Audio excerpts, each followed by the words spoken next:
Title sponsor खल्ती digital wallet, सरल भुक्तानी, सही भुक्तानी। खल्ती, पैसाको नयाँ ठेगाना। सपोर्टेड बाई समृद्धिको लागि सिभिल बैंक, सुलभ हेल्थ।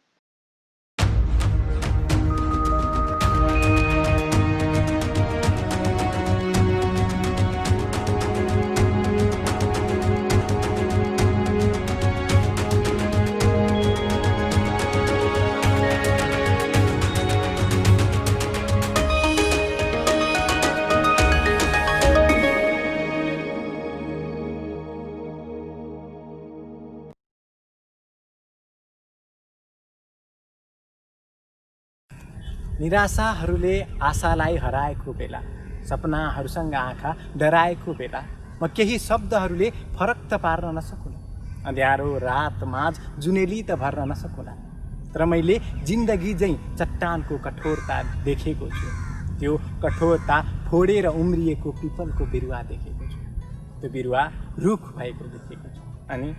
अनि त्यो रुख देउता भएको देखेको छु। तिमी पनि एक बिउ हौ जो एक दिन महान मानव बन्ने छ। बस तिमीले हार नमानिदिनु अप्ठ्यारोदेखि, बस डर नमानिदिनु अन्ध्यारोदेखि।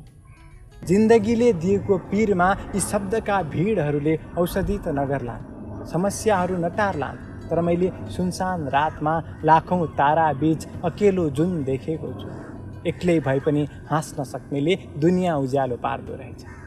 मैले काँधभरि भारी बोकेर पनि मुस्कुराइरहेका पहाडी भरिया देखेको छु। मैलो लुगा लगाएरै पनि चाउरिएको अनुहारमा घामभन्दा उज्याली भएर हाँसेकी लेखकी आमा देखेको छु।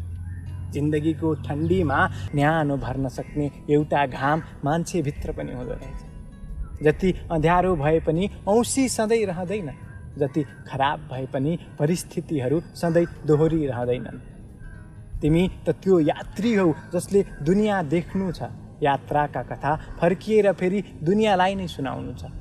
एउटा पहाडले कहाँ रोक्न सक्छ तिम्रो सगरमाथा चढ्ने आँटलाई, एउटा तुफानले कहाँ छेक्न सक्छ तिम्रो सागर छिचोल्ने आँटलाई।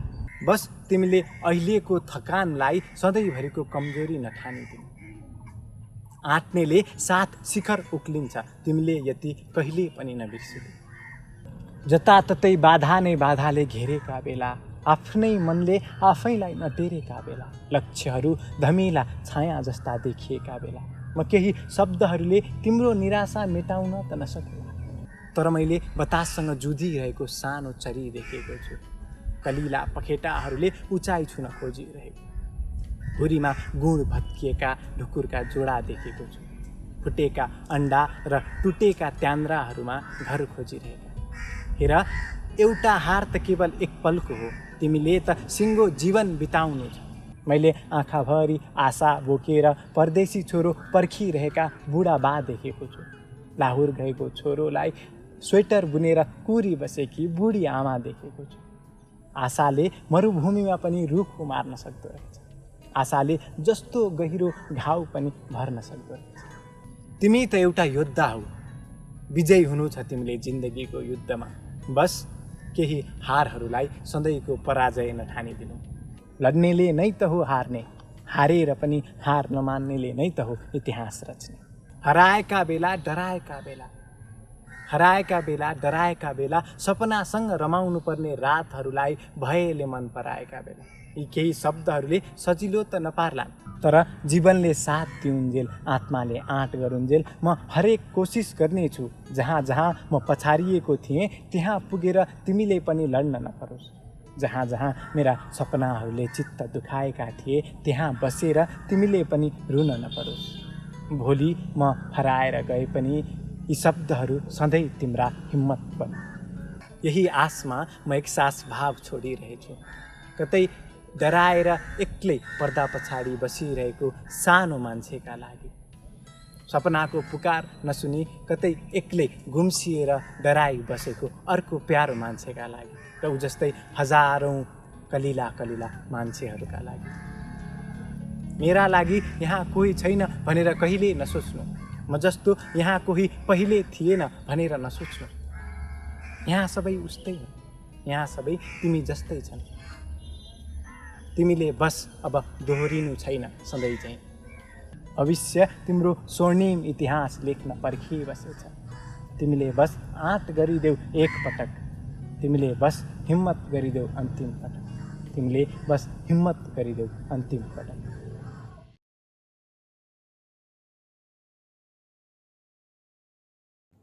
कविताको शीर्षक आखिर दोषीको। समुद्र ताकेर हाम फाल्दै बगेका नदी जस्तै आफ्नो लक्ष्य भेट्न कुद्दैछन् उसका पाइलाहरू। त्यही कुद्दै गरेका पाइलाहरूले पछ्याउने लक्ष्य कुद्दैछन् उसका हातहरू। ऊ कुद्दा कुद्दै कुदिरहेछ, ऊ कुद्दा कुद्दै कुदिरहेछ। हृदयमा हर्ष, चेहरामा चमक, बदनमा बहार र उन्माद ऊर्जा। मन प्रफुल्ल छ, ऊ त्यसै दङ्ग छ, ऊ फुरुङ्ग छ। आखिर नहोस् पनि किन, केही हदसम्म ऊ आज आफ्नो सपनाको नजिक पुग्दै थियो। सेतो कोट लगाएर आफ्नो जीवनलाई रङ्गीन बनाउनतर्फ लम्कदै थियो। 85 राम्रो रहेछ भाइ मार्क्स, अनि फी चाहिँ 62 लाख हो। सर तर काउन्सिलले 42 लाख मात्रै भनेको होइन र? हेर्नुहोस् भाइ, त्यस्तो हामीलाई थाहा छैन। अब यदि सक्नुहुन्छ भने हुन्छ, नत्र हुँदैन एडमिसन। नेक्स्ट।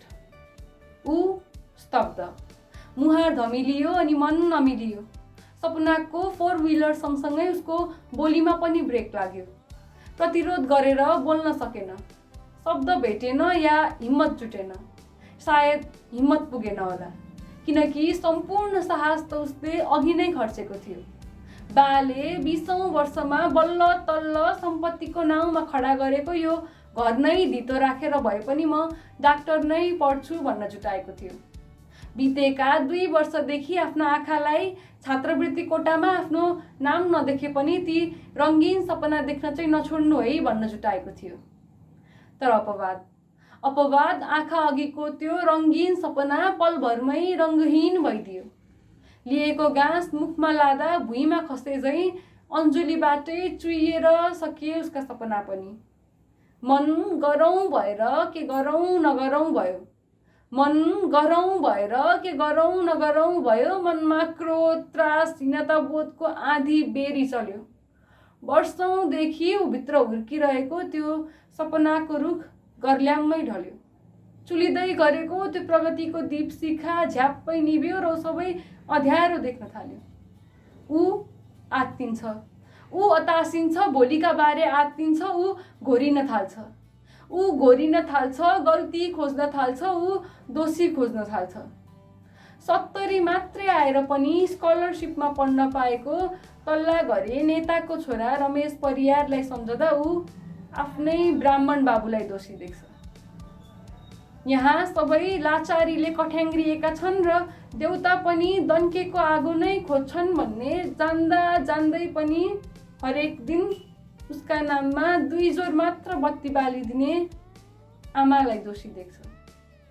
यो समाज सिङ्गै मरुभूमि र यहाँ उसको सपना फगत एक मृगतृष्णा मात्र हो भन्ने थाहा हुँदै पनि उसलाई पानीको आशा दिने गुरुलाई दोषी देख्छ।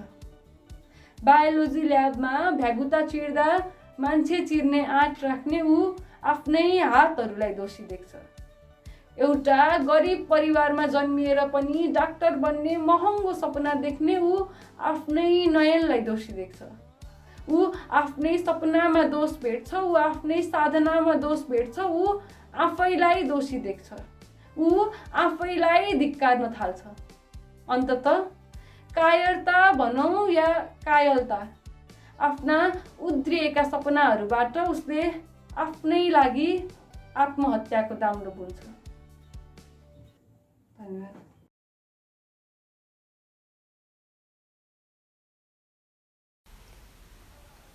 मेरो बिहेमा बज्ने पञ्चे बाजाको धुन कस्तो हुन्छ?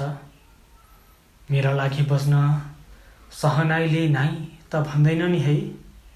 किनभने मैले जिन्दगी भनेर सुसेल्दा पियानोले फर्काउने सरगम त धेरै पहिला बिर्सिसकेँ। अब मलाई देखेर मादलले पनि आफ्नो सुर बिर्स्यो भने मलाई सोध्न मन छ, सिन्दुरको रङ रातो किन हुन्छ?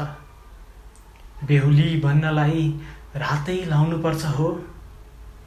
आमा, मलाई रातो रङसँग असाध्यै डर लाग्छ। अम्लले पोलिसकेर छोडिदिएको छालाको रङ रातो। अम्लले पोलिसकेर छोडिदिएको छालाको रङ रातो। सपना बगिसकेर निख्रिएको आँखाको रङ रातो। अझै रातो हुँदो रहेछ रगत कसैले दुखाएर जाँदा।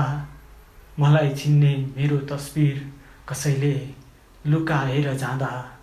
मलाई सोध्न मन छ, सिन्दुरको रङ रातो किन हुन्छ? मन पग्लिँदा शरीर हलुङ्ग हुन्छ, अनि मैन पग्लिँदा आँखा हलुङ्ग हुन्छ। तर छाला पग्लिँदा आँखा र मन दुवै गरुङ्गो किन हुन्छ? ऐनाले मलाई देखेर चिच्याएको दिनदेखि, ऐनाले मलाई देखेर चिच्याएको दिनदेखि मैले ऐनालाई फर्किएर हेरिनँ। ऐना र म र ऐना, हामी बच्चैदेखिका साथी साथीले त एक र अर्कालाई चिनेनौँ भने मेरो बिहेमा बज्ने सहनाईले मलाई कसरी चिन्छ? भनिदेऊ न आमा, तिम्री छोरीलाई भाग्यले ठग्यो कि समाजले? आजभोलि म जता जान्छु मलाई आँखाहरूले हेरिरहन्छन्, होइन घुरिरहन्छन्। मलाई देख्ने बित्तिकै किन मुस्कुराउँदैनन् परेलीहरू? भइगयो आमा, चाहिँदैन मलाई बिचरी बोल्ने समाज। चाहिँदैन मलाई सहनाईको धुन।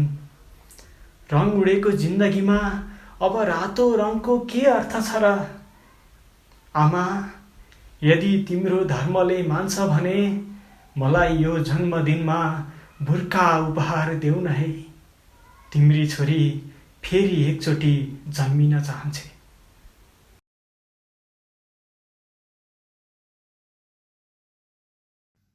नमस्ते, म डीजी शर्मा। मेरो कविताको शीर्षक छ नमिलेको हिसाब र प्रेम। सरले पढाएका ती हिसाब जस्तै भयो तिम्रो प्रेम पनि। सरले पढाएका ती हिसाब जस्तै भयो तिम्रो प्रेम पनि। बुझ्नै गाह्रो, एक एक जोड्दा दुई हुन्छ सरले भन्नुभएको थियो। एक एक जोड्दा दुई हुन्छ सरले भन्नुभएको थियो। तर किन तिम्रो र मेरो मुटु जोडिँदा नतिजा शून्य आयो?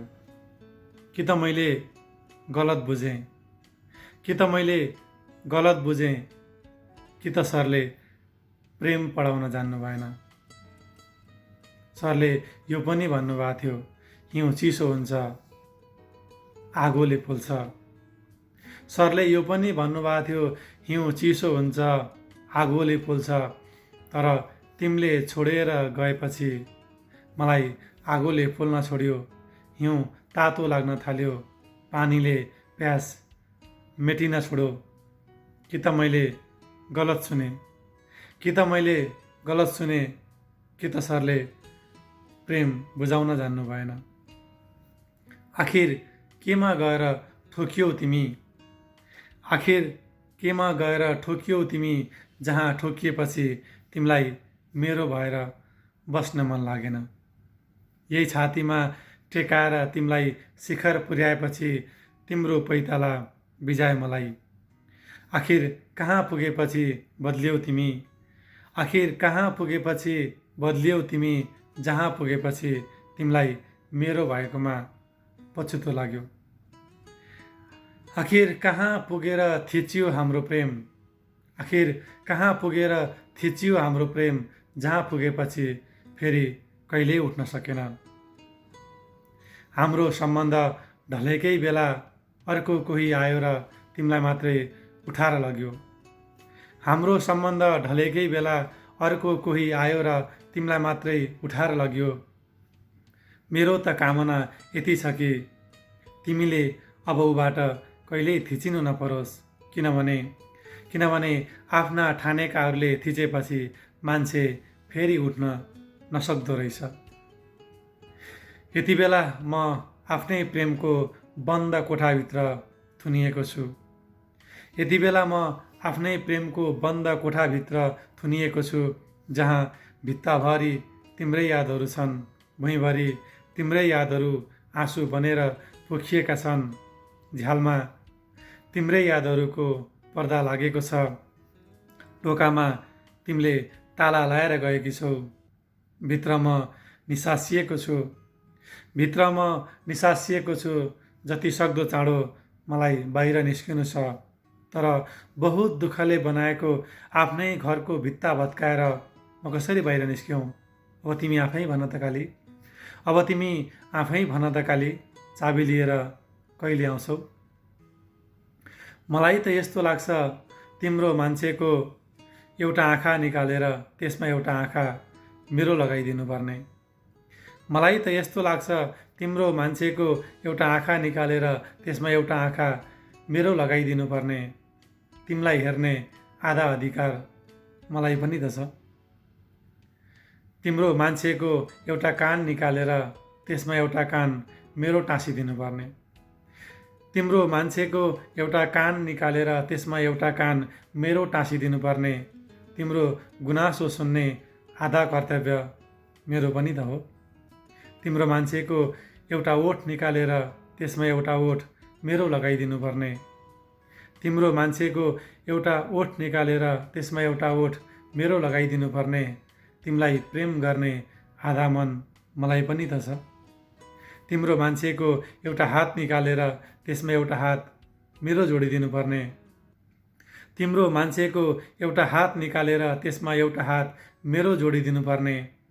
तिमीलाई छुने आधा अधिकार मलाई पनि त छ। तिम्रो मान्छेको एउटा खुट्टा निकालेर त्यसमा एउटा खुट्टा मेरो लगाइदिनु पर्ने। तिम्रो मान्छेको एउटा खुट्टा निकालेर त्यसमा एउटा खुट्टा मेरो लगाइदिनु पर्ने।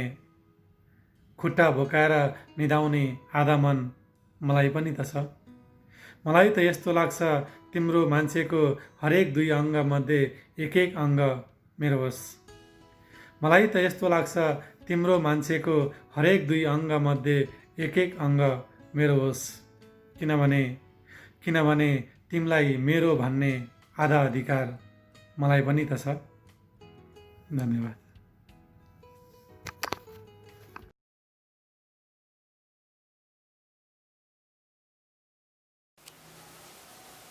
नमस्कार, म कुमुद कोइराला, घर पोखरा, हाल लमजुङ कृषि क्याम्पस, र फेरि पनि एउटा कविता लिएर आएको छु। हजुरको माया र सम्मानप्रति धेरै नै आभार व्यक्त गर्न चाहन्छु। र मेरो कविताको शीर्षक छ अपाङ्ग सहरको राष्ट्रवाद। र कविता यसरी सुरु हुन्छ।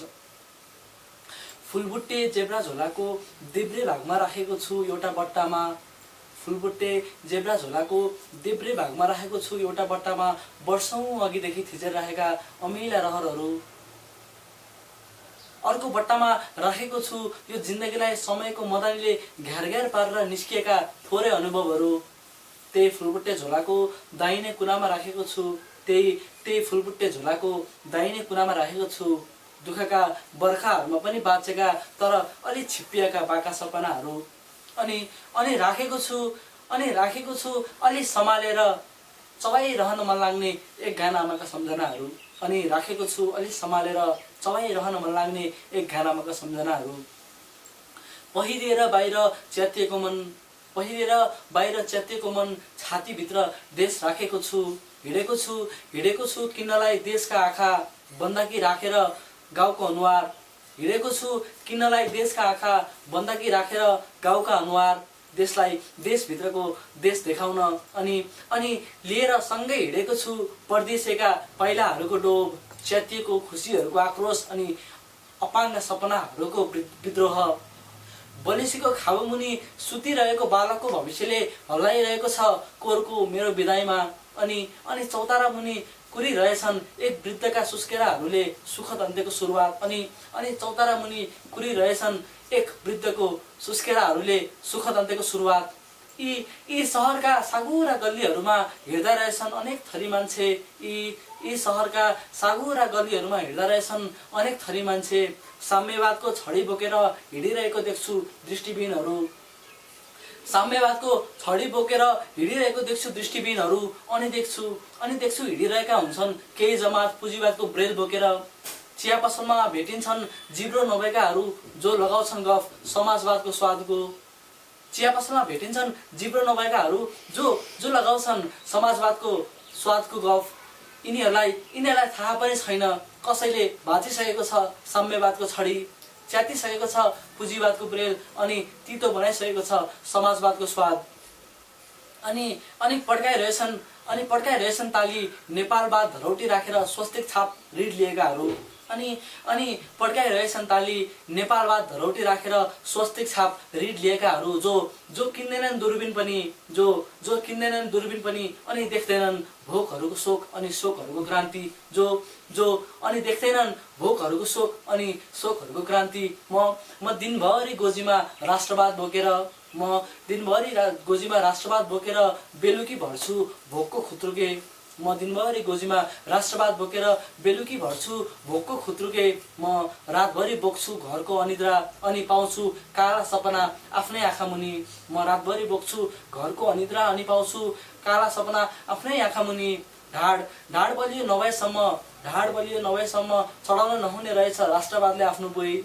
देशको सपनालाई झ्याप्प अङ्गालो मार्न चाहिने रहेछ सुरुमा आफ्नै सपनाको उचाइ। ढाड बलियो नभएसम्म चढाउन नहुने रहेछ राष्ट्रवादले आफ्नो बुई। देशको सपनालाई झ्याप्प अङ्गालो मार्न चाहिने रहेछ सुरुमा आफ्नै सपनाको उचाइ। लिएर त्यही जेब्रा झोलाको बट्टाहरूभरि सपनाका अस्तु लगाएर पाल परेको यथार्थको कमिज जहाँबाट छर्लङ्ग देखिन्छ नाङ्गो राष्ट्रवाद। लगाएर पाल परेको यथार्थको कमिज जहाँबाट छर्लङ्ग देखिन्छ नाङ्गो राष्ट्रवाद। देशको आँखा किन्न गएको म आफ्नै आँखा यो देशलाई सुम्पेर आज देशभित्रै लुकेको देश फर्किँदैछु। देशको आँखा किन्न गएको म आफ्नै आँखा यो देशलाई सुम्पेर आज देशभित्रै लुकेको देश फर्किँदैछु। हस्, धन्यवाद।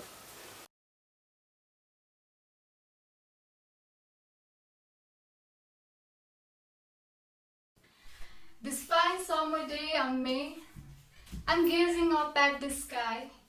Two birds are flying together, and just in a second, they separate from each other, swirl round in opposite direction, and then meet again. But tell me if by mistake I have walked away in a straight flat road instead of a curve, will I find my home again? Can every separation make a promise to meet again? Well, I was not born in this city where my citizenship mentions I was born. Now and then when someone asks where my home is, I'm this little kid who just learned his name and forgot. It takes a while and a lot while to pull the answer out of my throat. And the answers are never the same. What is your idea of home? If you mean home is where one belongs, I absolutely have nothing to answer.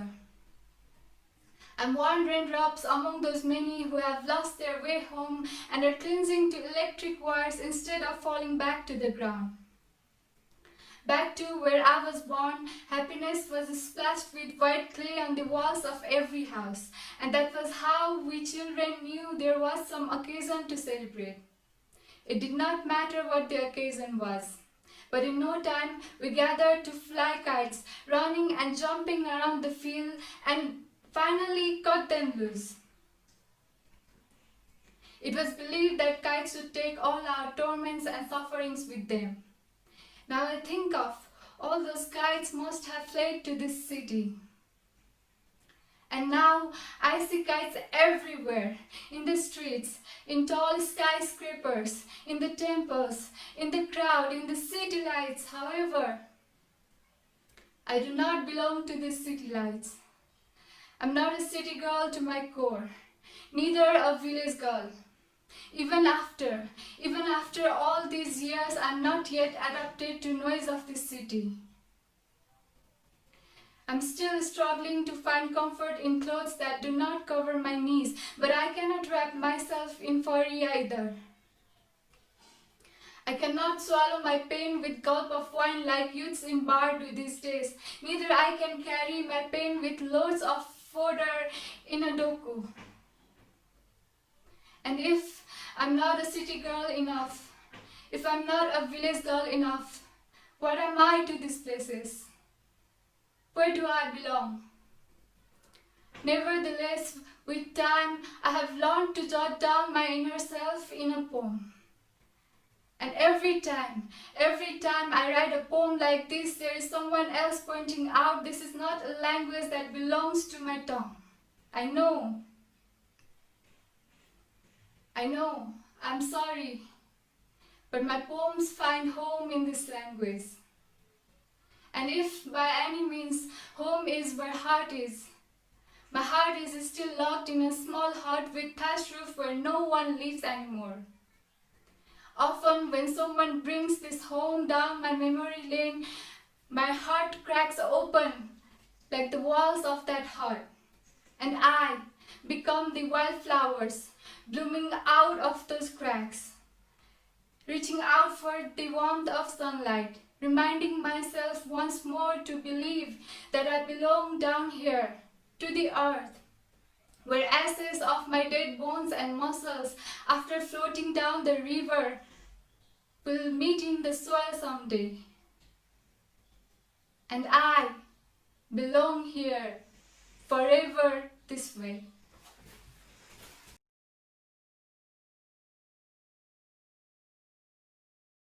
नमस्कार, म नगेन्द्र सुवेदी। मैले वाचन गर्ने कविताको शीर्षक हो तपाईँ हाकिम साहब कि अभिशाप। कविता यसरी सुरु हुन्छ। हाम्रो घर छेउकै सप्तकोशी खोलामा 7 वर्षमा बनेका जम्मा 7 वटा पिल्लरहरू कहिले तुइनबाट खोला तर्नेहरूलाई हेर्छन्, कहिले तुइनबाट जिन्दगी तर्नेहरूलाई हेर्छन्। तुइनबाट तुहिएका जिन्दगीहरू र तपाईबाट तुहिएका योजनाहरू दुवैलाई थाहा छ। तपाईँ 2 मा 2 जोडेर 3 उत्तर निकाल्नुहुन्छ। बिना जिम्मेवारी वर्षौंदेखि ठिङ्ग उभिएका पिल्लरहरूको मक्काएको मनमा जिम्मेवारी पाएर पनि खडा हुन नसक्ने तपाईको मक्काएको मानसिकताप्रति एउटा प्रश्न छ। तपाईँ हाकिम साहब कि अभिशाप? पोहोर साल खोलाको तटबन्धन तपाईको 2 तले घरको छतमाथि गरियो। यसपालि बर्खामा तपाईको 3 तले घरभन्दा 2.5 तला कान्छा हाम्रा छाप्राहरू पुरिए। हामीले पुरिएकाहरूको अनि तपाईको नैतिकता र स्वाभिमानको चिहान एकै ठाउँमा बनायौं। त्यही चिहान भित्रबाट एउटा आवाज सधैँ चिहाइरहन्छ, चिच्याइरहन्छ। तपाईँ हाकिम साहब कि अभिशाप? पहिले तपाईले लोकसेवा आयोग पास गर्नुभयो। अहिले तपाईँ मापदण्ड नपुगेका भवन पास गर्नुहुन्छ। मापदण्ड नपुगेका भवनहरू उमेर नपुगेका जीवनमाथि वर्षौंदेखि बज्रिरहेका छन्। लोकसेवाको परीक्षा पास गरे पनि लोकको सेवामा फेल भएको तपाईको जिन्दगीलाई सम्झिएर आजसम्म कहिल्यै भ्रष्टाचार नगरेको काल सोच्दै छ। तपाईँ हाकिम साहब कि अभिशाप? तपाईले 90% अङ्कभन्दा 90,000 अर्थलाई बढी अर्थ दिएर सरकारी शिक्षा छ्या बनाउनु भएको छ। गुण भएर पनि दाइजो नभएपछि विवाह हुन नसकेकी नारी जस्तै विवश अब्बलताको प्रमाणपत्रले मार्कसिटको लामो डोरी बनाएर आत्महत्या गर्यो। त्यही दिनदेखि तपाईको सफा कार्यकक्षको सफा भित्तामा सफा अक्षरले लेखिएको सादा जीवन उच्च विचार तपाईको जीवन र विचार दुवैलाई एकसाथ गिज्याइरहन्छ। तपाईँ हाकिम साहब कि अभिशाप? तपाईले नागरिकता बेचेर दिएको पैसा चेपेर तपाईको एक्लो छोरो डिस्को भित्र विदेशी गीतमा विदेशी रक्सी फुक्दैछ। विडम्बना।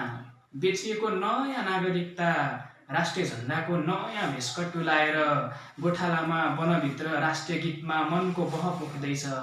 राष्ट्रिय गीतले बुझाउन नसकेको उसको मनले अधिकारको व्यापार गर्ने तपाईलाई एउटै प्रश्न सोधिरहेको छ।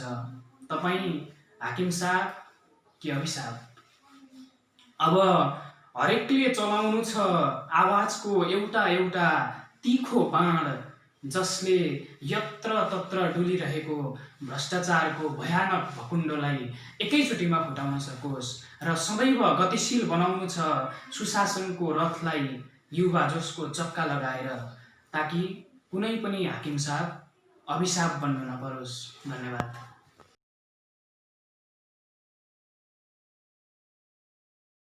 नमस्कार, म प्रज्वल अधिकारी, कीर्तिपुर काठमाडौँबाट। मेरो कविताको शीर्षक हो अब त फर्कनुपर्छ।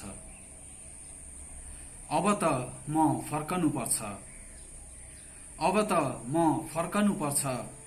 खोलाले कुहिरो उठाएर गाउँ ढाक्नुभन्दा पहिल्यै, बतासले केही नराम्रो सुनाउनु भन्दा अगाडि नै, शिशिरमा खसेका पातहरूले हल्ला मच्चाउनु अगावै, पहाडका सिउँदोहरूले सिन्दुर लगाइरहेको यही सुन्दर समयको मौका छोपेर फर्कनुपर्छ अब म हातमा मेहनत बोकेर।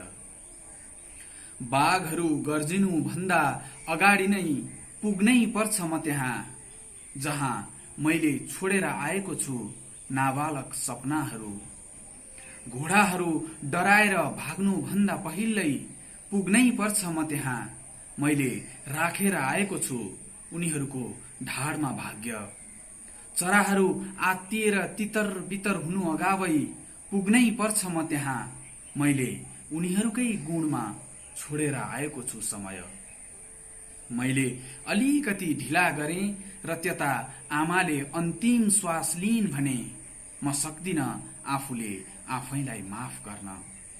मैले अलिकति ढिला गरेँ र उता बाबाको काँध गलिहाल्यो भने, मैले कसरी हेर्नु आँसुका ढिक्कासँगै भुइँमा घाम खसेको।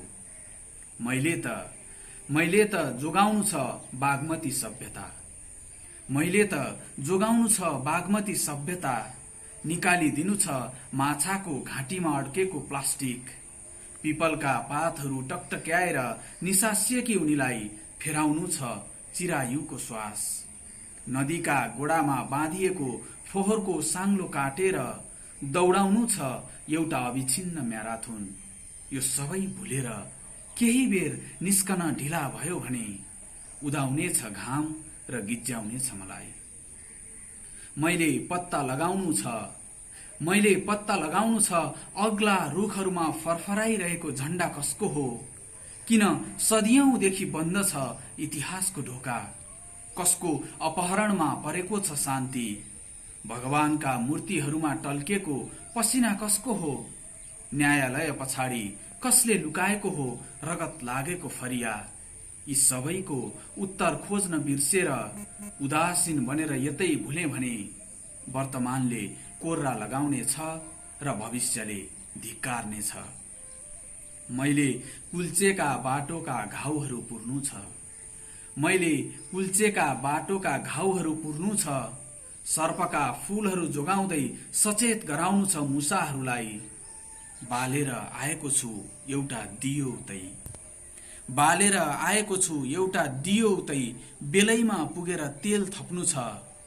चिबेले चल्ला कोरल्नु भन्दा पहिल्यै, बाजले आफ्नो उडान भर्नु भन्दा पहिल्यै, कोत र भण्डारखालबाट भस्मासुरहरू जन्मिनु भन्दा पहिल्यै, राजदरबारको भित्ताका मुखहरू टालिनु भन्दा पहिल्यै पुग्न सके भने सार्थक हुनेछ मेरो जिन्दगी। आमा, म आउँदैछु। धन्यवाद, नमस्कार।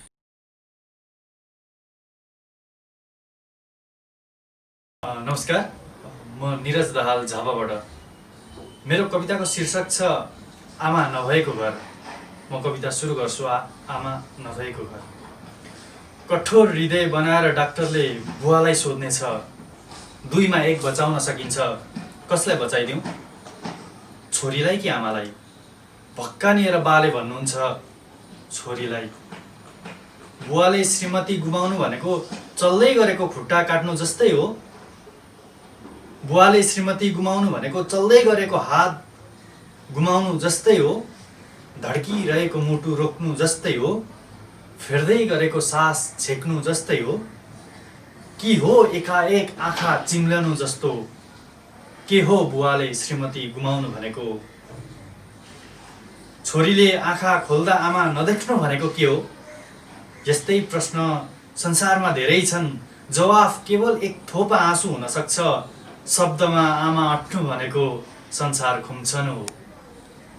आमा नभएको घरमा हुर्किएको छोरीले तरकारीमा नुन ठिक्क राख्दाको खुसी कसलाई सुनाउँछे? आमा नभएको घरमा मन्दिर गएको छोरीले प्रसाद सँगसँगै पोते ल्याउने रहर किन गर्दिन?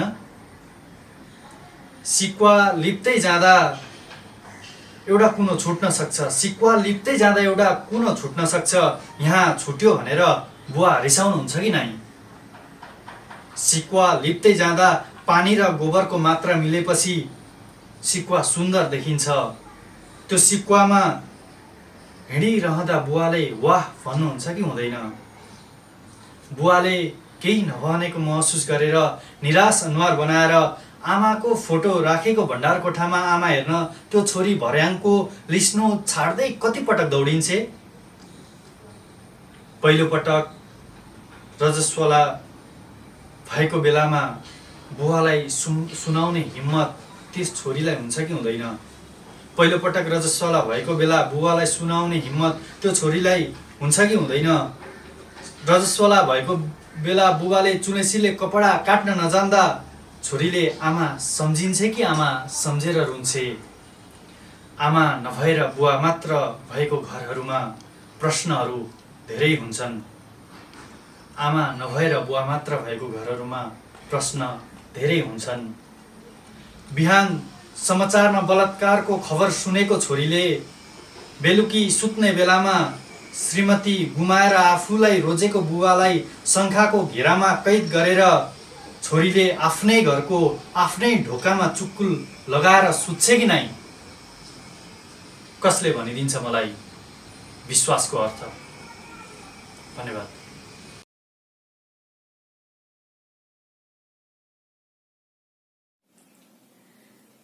नमस्कार, म पुस्तिका भण्डारी र मेरो कविताको शीर्षक एउटा अर्को सूर्यास्त। आज पनि रातो गोलो लिएर उसै गरी झुन्डिएको होला क्यालेन्डरको त्यो मिति रातो गोलोको अङ्गालोमा बाँधिएर सपनाको संसारमा तैरिरहेको होला। अनि उनी आफ्नो सिउँदोको रातो र छेउको खाली ठाउँ सुमसुम्याउँदै खाटमा सपनाको चितालाई ढकपत्ती दिँदै उडिन्। ठ्याक्कै 730 दिन काटेछ प्रिया तिम्रो यो दैनिकीले। पाइथागोरसले व्यर्थै पत्ता लगाएछन् पृथ्वी गोलो छ भनेर। यही तथ्यकै कारण त अहिले उनी र म एउटै धरतीमा भएर पनि फरक फरक समय बाँचिरहेछौँ घडेको सुईसँगै। यदि त तथ्य पत्ता नलागेको हुँदो त अहिले उनी र म एउटै जुन हेर्दै हुन्थ्यौँ। तर विवश अहिले उनी एक्लै जुन हेरेर नयनका मेरा तस्विरहरू आँसुले पखाल्दैछिन्। म यता घामको रापमा पसिनाले देशको तस्विर सफा गर्दैछु। समयले एकैचोटि खोज्यो आमा तिम्रो सुहाग अनि मेरो भरोसा। तिम्रो छर्टीको दिन कलममा मसी सकिएको हुनुपर्छ। त्यसैले त खाली पानसरी सेतो भएको छ आमा तिम्रो भाग्य। न्युटनले व्यर्थै पत्ता लगाएछन् रश्मि भित्रको 7 रङको रहस्य। यही तथ्यकै कारण त आफ्नो श्वेत भाग्यको इन्द्रधनु फर्किने आशमा मेरै बाटो कोरिरहेछौ आमा। तर तिम्रो भाग्यको इन्द्रधनु खोज्दा खोज्दै कोहीहरूको सुहाग पनि पुसेत्ती नै हो कि मेरो अन्तिम साससँगै। त्यसपछि त हाम्रो घरको जीवन सेती नदीसरी निरन्तर शोकगान सुसेल्दै बगिरहन्छ होला अघि। जीवनका अनेकौं गोरेटा पार गरी केही बिसाउन खोजे जस्ता तिम्रा गोडाका दुखाइहरू झन झन बढ्दा पनि सहे। जीवनको नयाँ गोरेटोमा अविस्मरणीय यात्रा गर्न आतुर उनका गोडाहरू झन झन भासिँदा पनि सहे। तर जब यात्रारत मेरा गोडाहरू भूगोल पारी पुर्याएर मेरो नेपाल आमाको गोडामा साङ्ले झुन्ड्यायो नि तब साँच्चै फुट्यो मेरो धैर्यको बाँध कोसीको बाँध सरी। आखिर अब म लक्ष्यविहीन सारथीको हातमा एक पल पनि देख्न सक्दिनँ मेरो देशको रथको डोरी। अब म सक्दिनँ सत्ताकन र पिशाचहरूलाई मैले कमाएको रेमिट्यान्स खुवाएर पाल्न। थोरै मात्र बचेको त्यो शान्ति अब लुक्ने होइन, फैलिने छ। मेरो खुकुरीको नौलो कथामा फेरि जाग्नेछन् वीरबलभद्र अमरसिंहहरू, किनकि म झुक्दैन झुक्ने नेपालको छोरो फर्किआउँदैछु आमाका गोडाका साङले तोड्न। प्रिया, तिमीले अब पर्खिनु पर्ने छैन, म 40 कट्ने दिन। थालीमा अक्षता मुछी राखे आमा, आउँदैछु म, हो आउँदैछु म। तप्प तप्प मेरो 2 थोपा आँसु सँगै बिलायो त्यो चिठीको अन्तिम शब्द। सायद नाम कोरिएको थियो होला, सायद नाम कोरिएको थियो होला त्यही भागी नेपाली छोरोको जो भर्खरै पोस्टमार्टमका लागि लगिएको छ।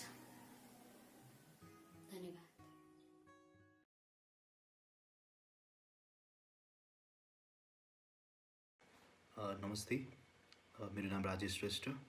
मेरो कविताको शीर्षक रहेको छ म आजकल व्यस्त छु। फुस्किन्छ कसरी बालुवा हातबाट, फुस्किन्छ कसरी बालुवा हातबाट, झन् जति बेसरी मुठी समाउँदैछु। प्रतारित छु जुन समय चक्रबाट, उसैमा उमेर सम्पूर्ण फेद चढाउँदैछु। कहिले देश दुख्छ त कहिले परिवेश, सम्झौताको एक पछि अर्को पहाड बसाउँदैछु। अजीब सर्कसमा एकहोरो घुमिरहेछु, न आफू हाँस्न सक्छु न अरूलाई हँसाउँदैछु। मलाई कुन दफामा जरिवाना तिराउँदैछु यो जानेर म के गरौँ। गोजी टकटकाउन देऊ, तिम्रो ठुलो झोला भराउँदैछु। स्वाभिमान त कति सस्तोमा बिक्ने रहेछ है तिम्रो बजारमा। तिम्रो कहिले चुक्ता नहुने ऋण तिर्न तिम्रै खेतमा रगत बगाउँदैछु।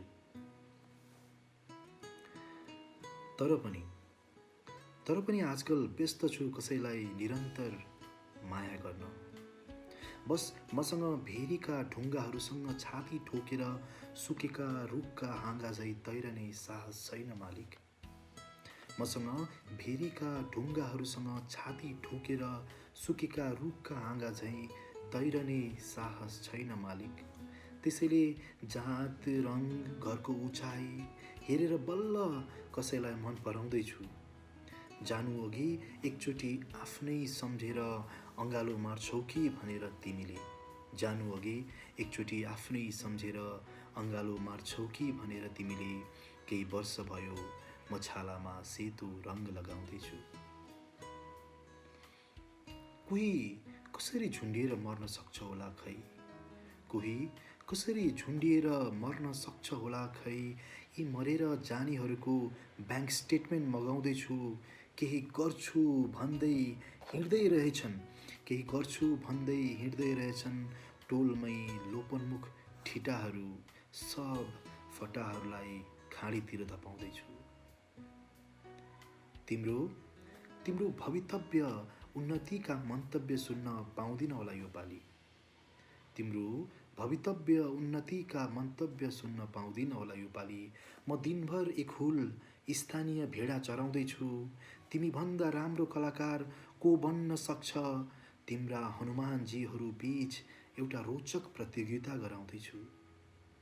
101 छन् सबै आगो सल्केको पुच्छरले तिम्रै लङ्का जलाउलान् कि म डराउँदैछु। तिम्रा पाउ चाड्दा तिनको जिब्रोले अशुद्ध तिमी नहौ भनेर, तिम्रा पाउ चाड्दा तिनका जिब्रोले अशुद्ध तिमी नहौ भनेर छेउमै शिवजीको भजन बजाउँदैछु। तिम्रा मखमली स्पर्शहरूले माटोको मैलो देख्लान् कि भनेर म गाउँका हिलाम्मे बाटोहरू गुराँसले सजाउँदैछु। तिम्रो ज्योतिषीसँगको घनिष्ठ माया बुझेर, तिम्रो ज्योतिषीसँगको घनिष्ठ माया बुझेर तिमी भाषण गर्न पुग्ने स्कुलका मेचहरू बेचेर तिमी बस्ने कुर्सी बनाउँदैछु। तिमीले आजसम्म के गर्यौ भनी सोध्नेलाई, तिमीले आजसम्म के गर्यौ भनी सोध्नेलाई कुनै आफ्नै देशमा त कुनै परदेशमा बग्ने नदीहरूको नाम गनाउँदैछु। तिम्रो आराम र शानको यति फिक्री गर्छु कि, तिम्रो आराम र शानको यति फिक्री गर्छु कि बीच बाटोमा एम्बुलेन्स रोकेर तिम्रो भव्य सवारीको स्वागतमा ताली बजाउँदैछु।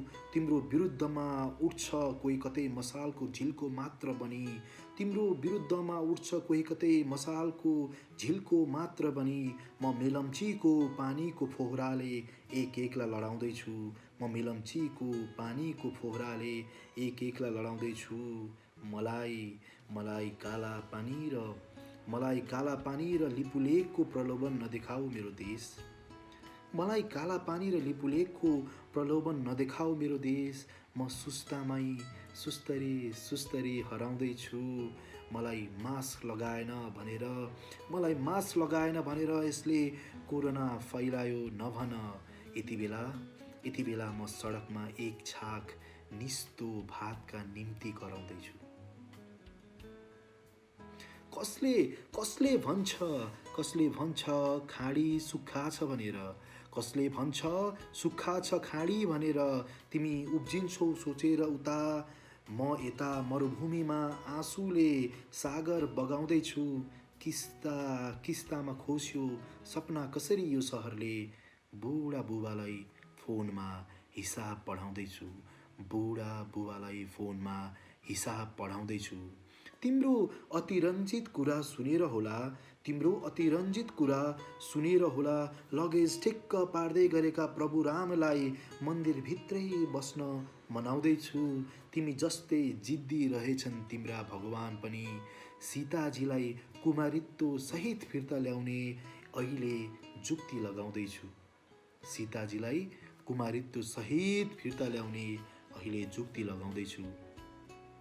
स्पष्ट छरपष्ट मतिभ्रष्ट सोचहरूको मिक्सचर, डायरीको पान्नामा खाटको तन्नामा अक्सर, तल माथि तल स्खलनको उत्कर्षमा रातभर तिमी अङ्कुरण गर्छौ तिम्रा प्रतिलिपिहरू। चिन्ता नगर तिम्रो दोषहरूलाई ढाडी बुइया गरेर क्यालिस्टा र युरोपा डुलाउने प्रपञ्च रचाउँदैछु। छोड यी मान्छेहरूका कुरा, म आँखामा पट्टी बाँध्ने कानुनसँग सेटिङ जमाउँदैछु। छ्याप्नै नपाइने हो भने बेचेको किन एसिड, ठोक्नै नपाइने हो भने बनाएको किन बन्दुक। तिम्रो साम्राज्यमा न्याय माग्ने हर कोहीलाई म गोर्खातिर भगाउँदैछु। चान्स पाएरै होला क्वारेन्टाइनमा नेपालीले बलात्कार गरेको। तिमी नक्सा र नागरिकता भन्दै गर, म प्रमाणहरू कोशीमा बगाउँदैछु। प्रिय अर्धप्रिय र अप्रिय काम रेडहरू। मलाई मेरो घर कहाँ हो भनेर सोध्छौ भने, म करोडौँ घरको ऐनामा हरेक साँझ टाउको कन्याउँदैछु। सहने कस्तो बानी बसेछ कुन्नी, आवरणमा चिटिक्क तर भित्र एकदम गनाउँदैछु। त्यसैले ए डाक्टर केसी र इनफ इज इनफ भन्नेहरू, म यो जिन्दगीको चोकमा उभिएर चिया र चुरोट पिउनुमा मस्त छु। न म तिमीहरूसँगै उभिन सक्छु न आवाजमा आवाज मिलाउन।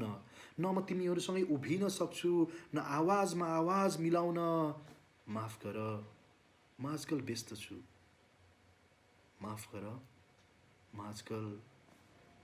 छु। धन्यवाद।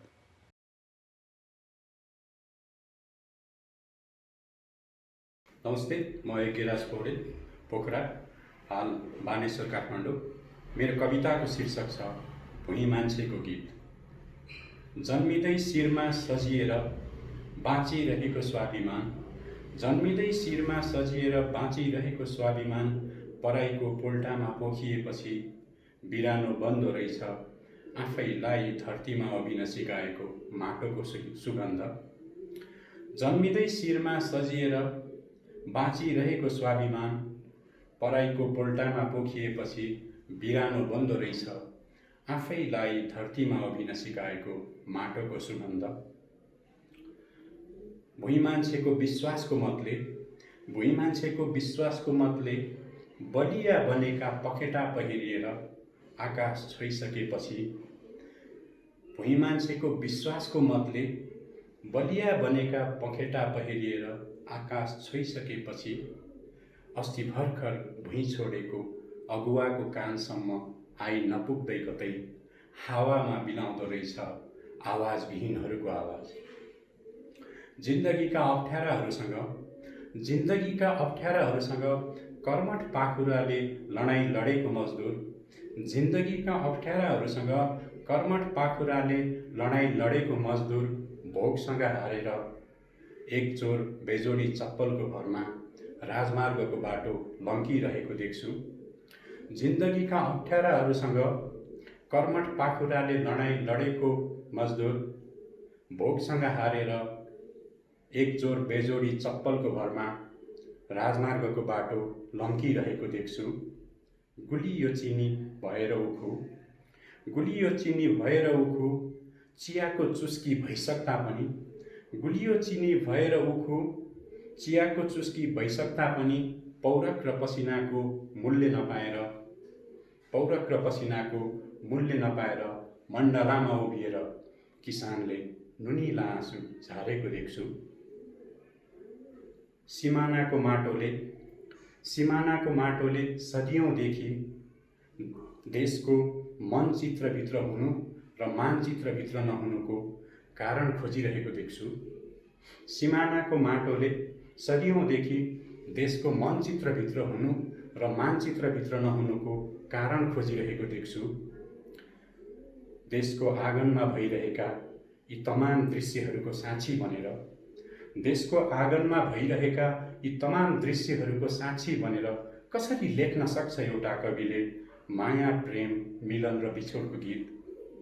देशको आँगनमा भइरहेका यी तमाम दृश्यहरूको साक्षी बनेर कसरी लेख्न सक्छ एउटा कविले माया, प्रेम, मिलन र बिछोडको गीत।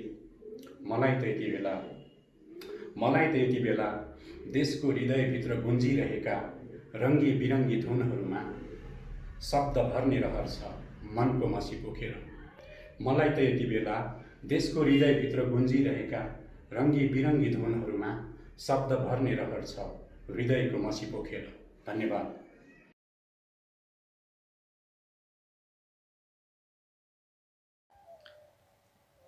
नमस्कार, म सुदर्शन प्रकाश खड्का र मैले आज सुनाउने कविताको शीर्षक छ जुत्ता।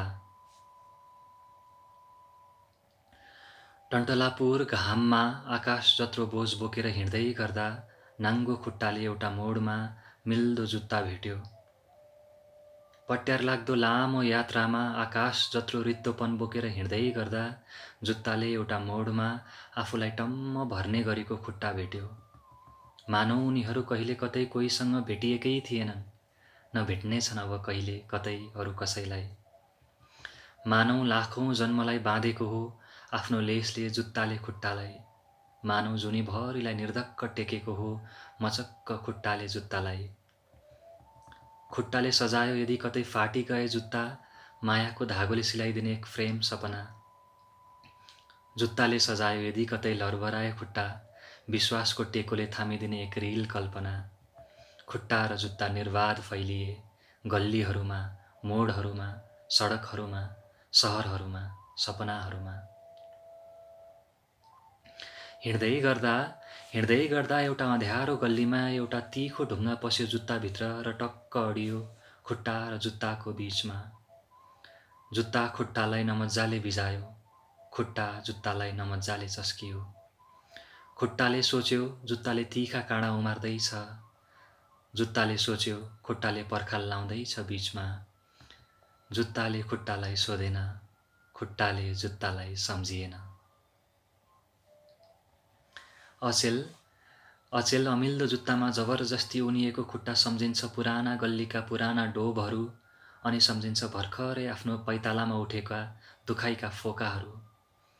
असुहाउँदो खुट्टाले जबरजस्ती टेकिएको जुत्ता सम्झिन्छ पुराना सहरका पुराना पाइलाहरू, अनि सम्झिन्छ भर्खरै अमिल्दो खुट्टाले चुडालेको आफ्नो आङको लेस। अचेलभरि सहरभरि अमिल्दा खुट्टाहरू धेरै भेटिन्छन्।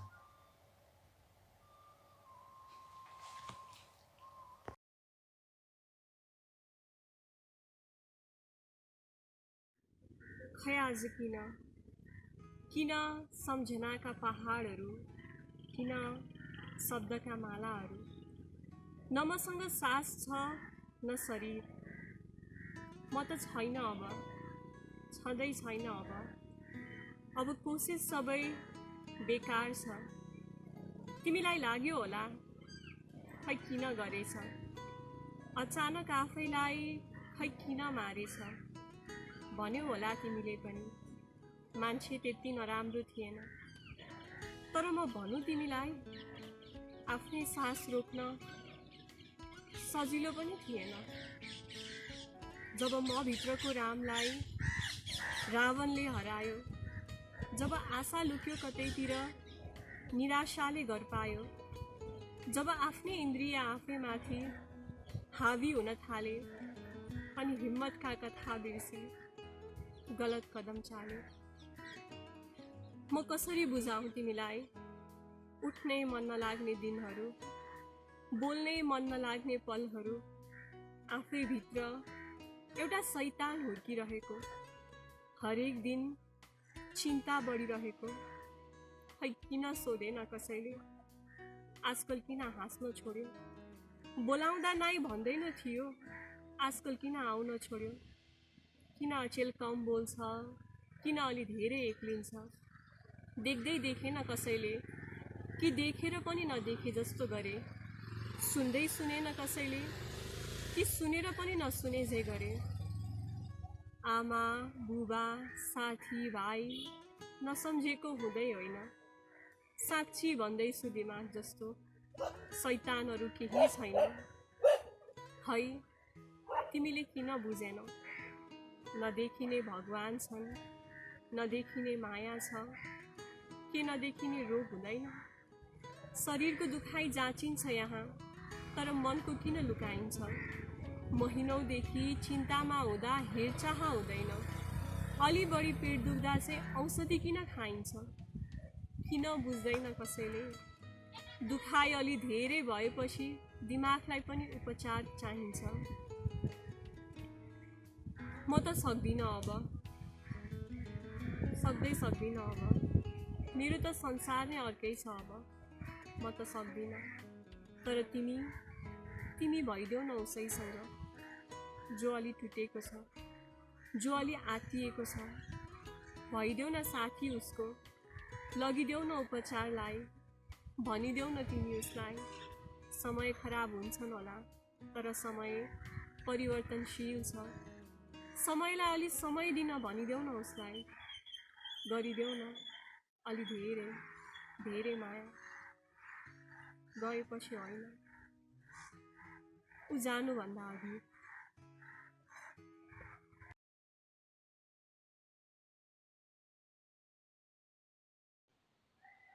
नमस्कार, मेरो नाम जितेन्द्र बस्नेत, कीर्तिपुर काठमाडौँबाट।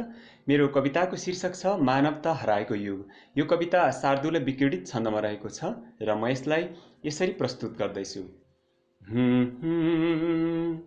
मान्छे हार्दछ युगको रहरमा, सत्ता र सत्तासिन 21 भयो सदी तर अझै सम्भ्रान्तकै शासन।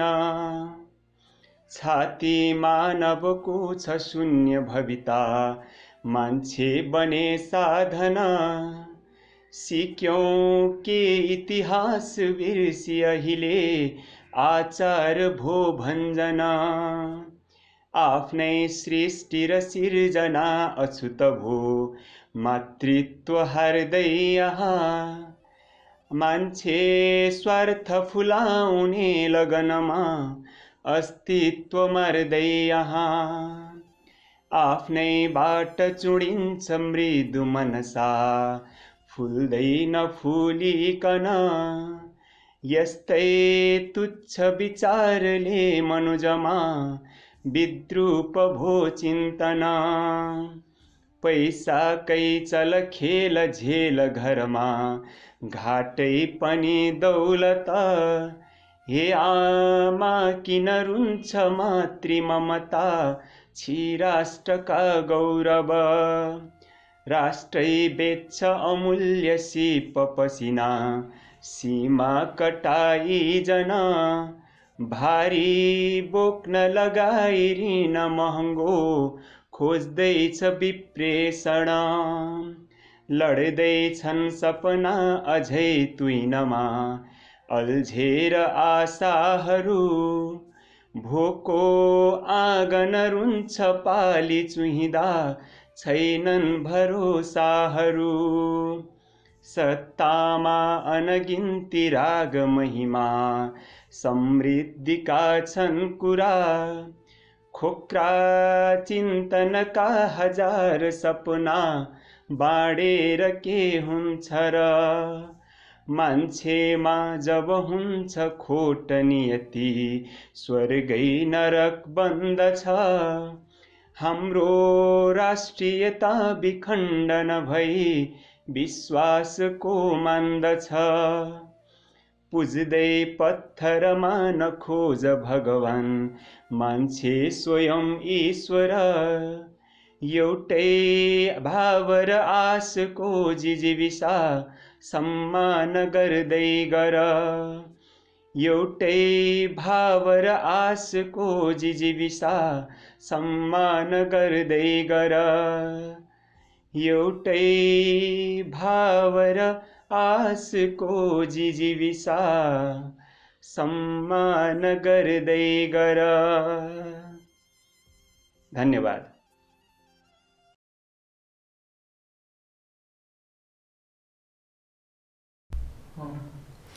नमस्ते, मेरो नाम प्रकाश चन्द्र जिम्बा। मजेरी लकडाउन पोएट्री सोको लागि मेरो कविताको शीर्षक रहेको छ हतार। हरेक साँझ एकैछिन भए पनि सहरतिर हतारलाई भेटिन्छ, तर केही हतारहरू छन् जोसँग हतारलाई हतार गर्न आँट आउँदैन। टिप्पर एक हो। हतारलाई लाग्छ यी टिप्पर कुद्ने हाइवे भएर ढिलो चाँडो पुँजीवादीहरूकै देश पुगिन्छ। चिल्ला रोडहरूले लोभ्याउँदै लगेर एउटा बिन्दुमा पुर्याउँछ र उडाइदिन्छ। हतार हुने माथि गइसके, बिस्तारै आउनुहोस् स्वर्गमा। यिनै चर्का आवाजका फोहराहरूले सट्ट सोहोरेर लग्ला झैँ स्वर्गको बाटो झस्किन्छ हतार। र पनि इन्कार गर्छ मृत्युको स्वागतमा लेखिएको साहित्य, जसरी इन्कार गरेको छ सत्ताले सडकमा आन्दोलित कविता। ऊ घर फर्किने बेला वैकल्पिक मार्गहरूको जाममा धुलो टाँसिएका सहितका शालिक र अबिरमा पुरिएर उम्कने वाहन नपाएर टोलाइ बसेका भगवानका मूर्ति हेर्दै साँगुरो आकाश मुनिका गल्लीहरूमा खलखली पसिना काट्दै मेसिनहरूको हाट बजार जस्तो देखिने चोकको मुखैमा पुगेर अड्किएको हुन्छ, वा खोला छेउको बाटो भएर हावाका मुलायम लहराहरूमा ठोक्किँदै बस शीतल रफ्तारमा बिलाइरहन्छ। खोला हुनलाई चाहिन्छ र पानीको आवाज र छालको निश्चल गति उसलाई जान्नु छैन। सहरको दुर्गन्धमा कसरी सुकेको छ खोलाको भाषा। दुर्घटनाको सङ्केत, रङ वा इसारा कस्तो हुन्छ उसलाई थाहा छैन। देखेको छैन ट्राफिक लाइटका हरिया पहेँला राता रङले जीवनका कैयन दुर्घटनाहरू रोकेको। बादलको पुच्छर समातेर मच्चिरहेको फुच्चे इन्द्रेणीको रङले नरोक्न सकेको छ कतार उडेका हवाईजहाज। बरु अगाडि आउने हरेक घुम्तीमा जिन्दगीका यावत दुर्घटनाहरू उसलाई पर्खेर बसेका छन्, जसरी कफिनका बाकसहरू पर्खेर बसेका छन् अराइभलका ढोकाहरूमा। उसलाई यो थाहा छ कुनै मोडमा पुगेर आफू अगाडिको गाडीले झट्ट गति मोड्छ। कुनै समय सँगैको सिटमा सँगै जोडिएका न्याना कुमहरू अन्जान स्टपहरूमा छुटिएका छन्। एउटै गन्तव्य बाँडौँ भन्नेहरूले एकान्तमा पुगेर नजानिदो तरिकाले बाटो मोडेका छन्, बाटो छाडेका छन्, उछिनेर भागेका छन्। उसलाई नौलो लाग्दैन, एक न एक दिन लाग्नेछ ठेस। ऊ बस ट्वाल्ल परेर हेरिरहन्छ। मानव यादहरूको धमिलो कोलाज उसको आँखाभरि लतपतिएका छन्। अर्को चोकमा पुगेर एक मुठा साग, 2 धार्नी आलु र 3 जोर मोजाको कोलाहल, हतारतिर हात तेर्स्याएर जथाभावी बाटो काट्ने देशका ढाडेहरूको सवारी, सर्प जसरी लमतन्न बसेको गाडीको लाम लस्कर, यी सबैबाट छेलिएर ऊ यो दिनको लागि अन्तिम पटक लेन मिच्छ। ट्राफिकको सिट्टी ठाडै उसको कानमा पर्छ। उसलाई फरक पर्दैन। मानव घरको भान्सामा कुकरमा खसीको खुट्टा सिटी लागेको छ, तर खसीका खुट्टाभन्दा महँगो चिटको जरिवाना पर्छ भन्ने सामान्य गणितले ऊ जिब्रो टोक्छ र मुन्टो अलिक चनाखो बनाउँछ। घोत्लिन्छ घर छेकिने होर्डिङ बोर्डहरूमा, देख्छ नाम, गाउँबाट 5 कट्ठाको बारी बेचेर आधा कोठामा अफिस खोल्नेहरूको। अच्चमा मान्दै आफैसँग भन्छ, गुटेनबर्ग बुढाले सोचेका पनि थिएनन् होला धनीहरू यसरी कसरी रातारात धनबहादुर बन्नेछन् र पोस्टरले टाल्नेछन् निमुखाहरूको यथार्थको आकाश। एक चहलपहलयुक्त सडक छेउ पुगेर झ्याप्प निभाउँछ इन्जिन अनि देख्छ बलिरहेको देश। धिपधिपे साइलाइटहरूले बाटो दिन्छ पछाडिका अरू हतारहरूलाई। जसरी आफ्ना घर छेउका फिरन्तीहरू देखिहाले छाम्छ खल्ती र घुमाउन थाल्छ दिमागको बत्ती। उसका आफ्नाहरूसँग नोटको मात्र सम्बन्ध छ, चाहे त्यो कुहिएको किन नहोस्। फितलो भएपछि उनीहरूको छाया झिक्छ खल्तीबाट उसले हात। त्यतिखेर लाग्छ उसको हात बेहुला सहरको अर्मान्दो गोन्जालेसको हात हो र तिनै हातले देशको बासी अखबारमा धुवा पनि सुक्न नपाएको छालाको सेकुवा पोको पार्दै भन्छ, सान्दाई खातामा हालिदिनु, म हतारमा छु। तीखो सिल हातमा लिएर रापिलो अनुहार पारेर मुन्टो मात्र हल्लाउँछन् सान्दाई। यो सहरका थुप्रै बासिन्दाहरूको मुखाकृति यतिखेर सान्दाईको चेहरामा सर्लक्कै टाँसिएको छ, चुपचाप गुमनाम तर भित्रभित्रै सल्किएको।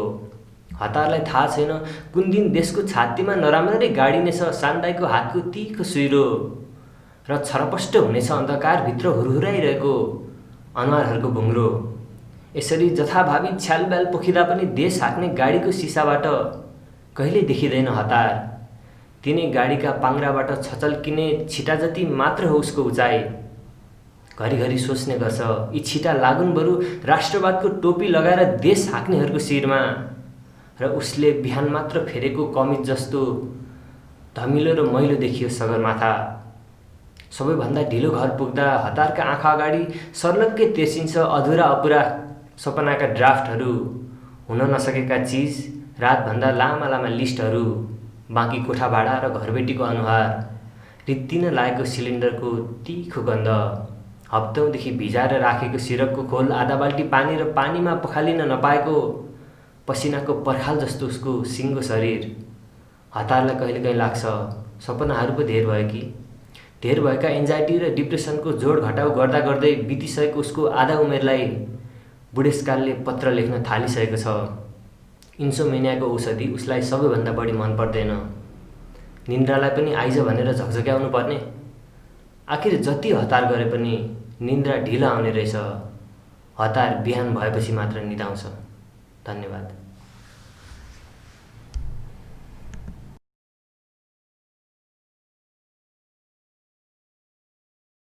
नमस्कार सबैजनालाई, म श्रेया पाण्डे आज हजुरहरूको सामु एउटा कविता लिएर उपस्थित भएकी छु र मेरो कविताको शीर्षक रहेको छ तिमी, म र समाज।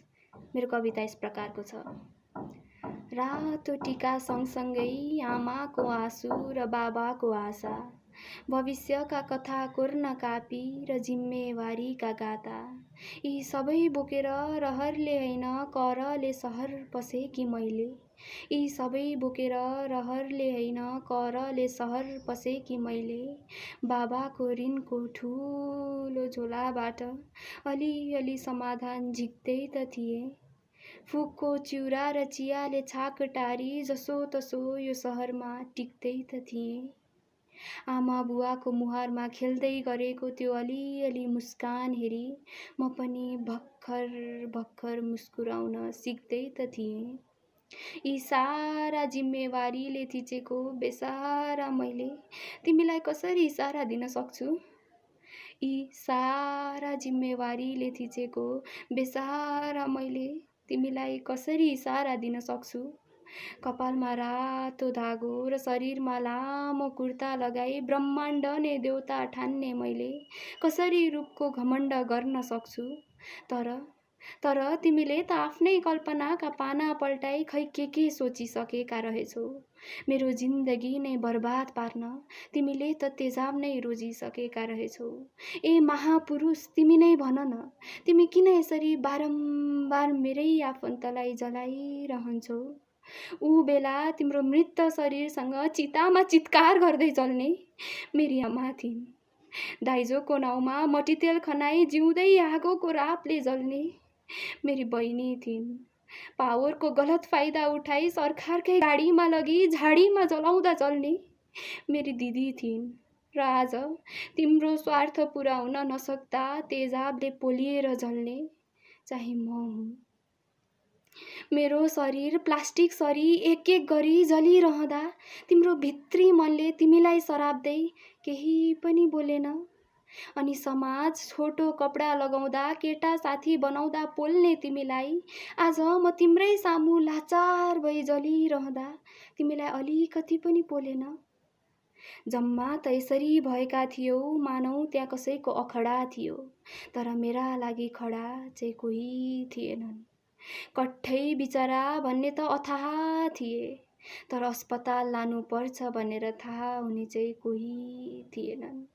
आज म मात्र जलेकी छैन, आज म मात्र जलेकी छैन, मेरो समाजप्रतिको आशा जलेको छ। मेरा लागि प्रेमको परिभाषा जलेको छ। शिक्षितका खोल ओढ्ने ती ढोङ्गी मानिसको मानवता जलेको छ। एउटा आमा बुवाको मन मुटु हुँदै कुन्नी कता कता जलेको छ। र यस्तो बेलामा अझै पनि तिमी थुक्क अनुहारमा छ्यापेछ। शरीरमा छ्यापेको भए विवाह त हुन्थ्यो भनेर कसरी भन्न सक्छौ? मेरो विवस्थामा वाह गर्ने तिमीलाई मेरो विवाहको बारेमा सोच्ने अनुमति कसले दियो? मेरो व्यवस्थामा वाह गर्ने तिमीलाई मेरो विवाहको बारेमा सोच्ने अनुमति कसले दियो? म तडपिरहँदा रमिता हेर्दै बस्ने तिमीलाई मेरो घाउमा तीखो सियोले घोच्ने अनुमति कसले दियो? अरे मेरो त शरीरमा तेजाब फ्याँकिएको थियो, तिम्रो त दिमागमै तेजाब भरिएको रहेछ। मेरो त तातोले कपडा च्यातिएको थियो, तिम्रो त सोच नै च्यातिएको रहेछ। मेरो त बाहिरी छाला मात्र पोलिएको थियो, तिम्रो त भित्री सुन्दरता नै पोलिएको रहेछ। र यो सब थाहा हुँदा हुँदै पनि तिमी मेरो के चिन्ता लिन्छौ ए समाज?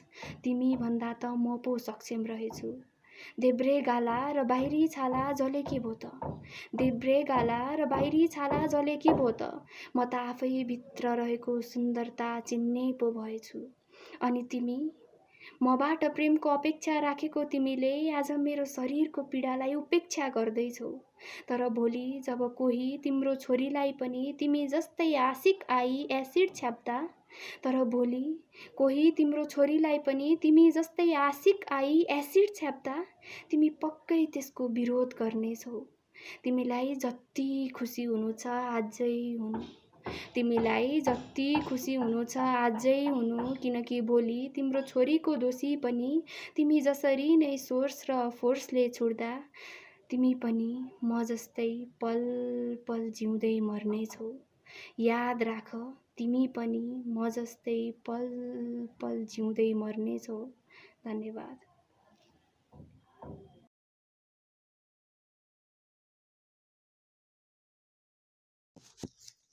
कोभिड वार्ड अनि म अस्पतालको नम्बरबाट 81 फोन आउँदा म अलि झस्किएँ, म अलि डराएँ।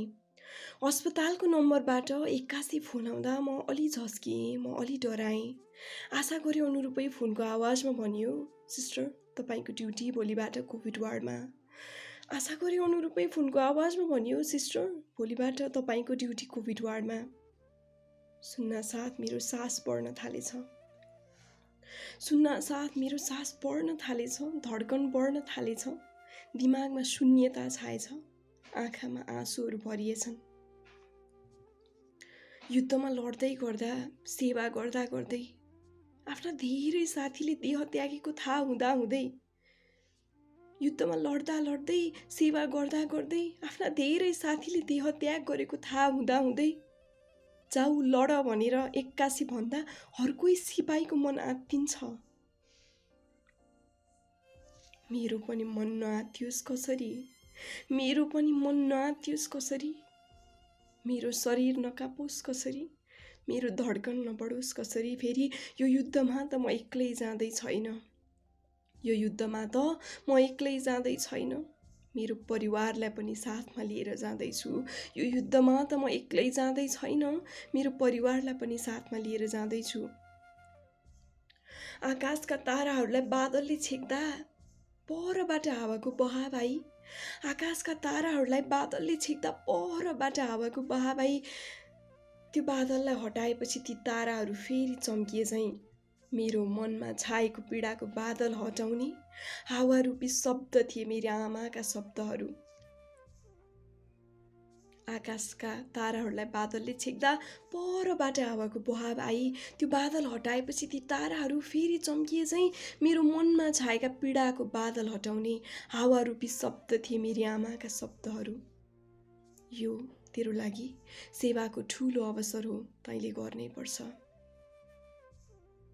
तिनै शब्दले दिएका ऊर्जाहरू बटुल्दै, तिनै शब्दले दिएका ऊर्जाहरू बटुल्दै गरौँ प्लास्टिक बुट अनि भारी पिपीमा आइसोलेसन कक्षका प्यासेजहरूमा मेरा पाइलाहरू चाल्दै गर्दा, तिनै शब्दहरूले दिएका ऊर्जाहरू बटुल्दै गरौँ प्लास्टिक बुट अनि भारी पिपीमा आइसोलेसन कक्षका प्यासेजहरूमा मेरा पाइलाहरू चाल्दै गर्दा ममा भएको अलिअलि असहजता, ममा भएको अलिअलि डर, अलिअलि चिन्ता त तब पूर्ण रूपमा हरायो, तब मलाई पूर्ण रूपमा न्यून लाग्यो जब पिपीले पूर्ण रूपमा ढाकिएकी भए पनि मेरा नढाकिएका नयनहरूले आइसोलेसन कक्षको बेडमा एक्लै छटपटाइरहेका वृद्ध बुबाका बग्न चाहेर पनि बग्न नसकेका आँसु भरिएका नयनहरू देखे। मेरो असहजता, मेरो डर, मेरो अलिअलि चिन्ता त तब मलाई पूर्ण रूपमा न्यून लाग्यो जब पिपीले पूर्ण रूपमा ढाकिएकी भए पनि मेरा नढाकिएका नयनहरूले आइसोलेसन कक्षको बेडमा एक्लै छटपटाइरहेका वृद्ध बुवाका बग्न चाहेर पनि बग्न नसकेका आँसु भरिएका नयनहरू देखे। मेरो वेदना, मेरो पीडा त मलाई तब शून्य लागे जब छटपटाहटले उकुस मुकुस भएका दाई दिदी आमाका व्यक्त हुन चाहेर पनि व्यक्त हुन नसकेका वेदनाहरू मैले महसुस गर्न सकेँ। हो, तिनै वेदना महसुस गरेर म हरेक पटक उनको समीपमा पुगेर दिदी नआत्तिनुस्, आमा नआत्तिनुस् दाई नआत्तिनुस् बुवा भनेर भन्ने गर्छु। र ती मेरा सान्त्वनाका शब्दले उनलाई कति राहत पुग्छ त्यो त मलाई तब महसुस हुन्छ जब उनले खुलेर आफ्ना भावना, आफ्ना वेदना मेरो अगाडि व्यक्त गर्न थाल्छन्। आफन्त र परिवारलाई आफ्नो छेउमा आउन अनुमति नदिएको त्यो प्रहरमा, आफन्त र परिवारलाई आफ्नो छेउमा आउन समेत अनुमति नदिएको त्यो प्रहरमा मलाई नै आफ्नो सम्झी, मलाई नै आफन्त सम्झी उनका आँसु, उनका वेदना मेरो सामु पोख्न थाल्छन्। कोभिड पोजिटिभ आमाकी सानी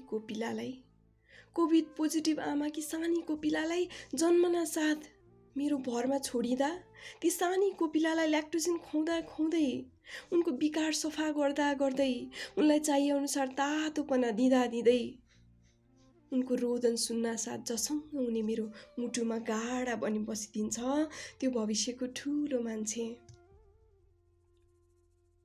उनलाई ल्याक्टोजिन खुवाउँदा खुवाउँदै उनको विकार सफा गर्दा गर्दै उनलाई चाहिए अनुसार तातोपना दिँदा दिँदै उनको रोदनले जसङ्ग हुने मेरो मुटुमा गाडा बनी बसिदिन्छ त्यो भविष्यको ठुलो मान्छे।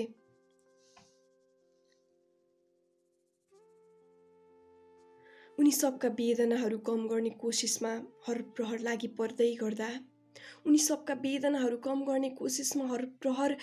पर्दै गर्दा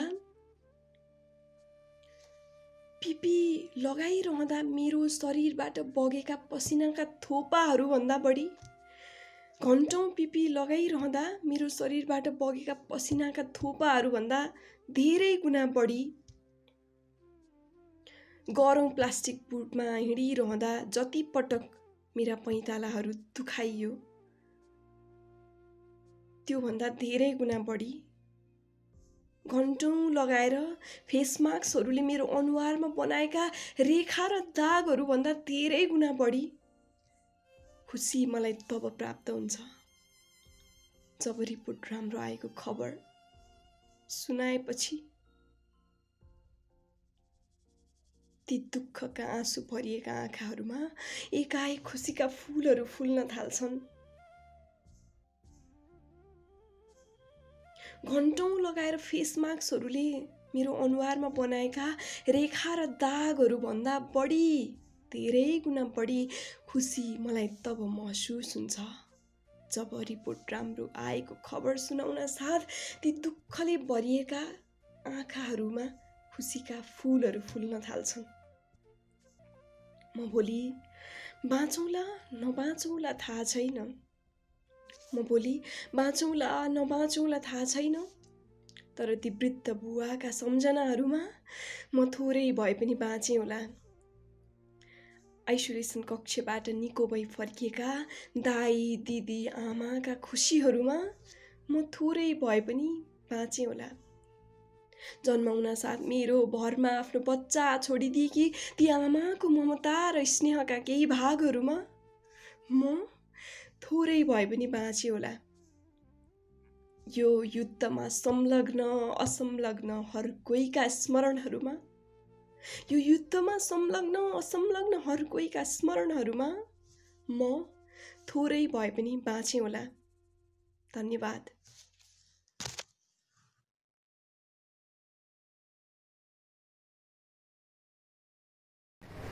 नमस्कार, म निरज दाहाल। कविताको शीर्षक छ अक्षरहरूको आवाज। यो सार्दूल विक्रीडित छन्दमा छ। कविता यसरी सुरु हुन्छ। कापी नै परिबन्धमा परिदिँदा लेखिन्छ के अक्षर, टुक्रा छन् अहिले विचार मनका आशा भए जर।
खाडीमा पसिना छरेर विस्वयं ल्यायौँ टिपी गर्तमा, फर्कौँ देश बनाउने सब मिले चम्काउने शर्तमा, फर्कौँ देश बनाउने सब मिले चम्काउने शर्तमा, चम्काउने शर्तमा। धन्यवाद।